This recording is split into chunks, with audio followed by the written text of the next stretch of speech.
যুক্তরাষ্ট্রের ওয়াশিংটন ডিসিতে সামরিক হেলিকপ্টারের সঙ্গে আমেরিকান এয়ারলাইন্সের একটি প্লেনের সংঘর্ষের ঘটনায় আরোহীদের কেউ বেঁচে নেই বলে নিশ্চিত করেছেন মার্কিন প্রেসিডেন্ট ডোনাল্ড ট্রাম্প। একই তথ্য দিয়েছে দেশটির national transportation safety board NTSB.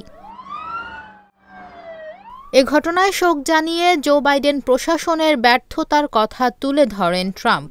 বলেন, অযোগ্যদের নিয়োগ দেওয়ায় এই সংঘর্ষের ঘটনা ঘটেছে, যদিও এ দাবির পক্ষে কোনো প্রমাণ দেননি তিনি। এদিকে দুর্ঘটনাস্থল থেকে ব্ল্যাক বক্স উদ্ধার করেছে তদন্তকারীরা। এতে মূলত ফ্লাইটের তথ্য রেকর্ড থাকে। এনটিএসবি বলছে, দুর্ঘটনা নিয়ে তথ্য থাকলেও তদন্ত প্রতিবেদন প্রকাশে ৩০ দিন সময় প্রয়োজন। আবহাওয়া পরিস্থিতি ভয়াবহ হওয়ায় উদ্ধার অভিযান স্থগিত রয়েছে। পরিস্থিতি অনুকূলে এলে মরদেহ ও ধ্বংসাবশেষ উদ্ধারে অভিযান শুরু হবে বলে জানিয়েছে কর্তৃপক্ষ।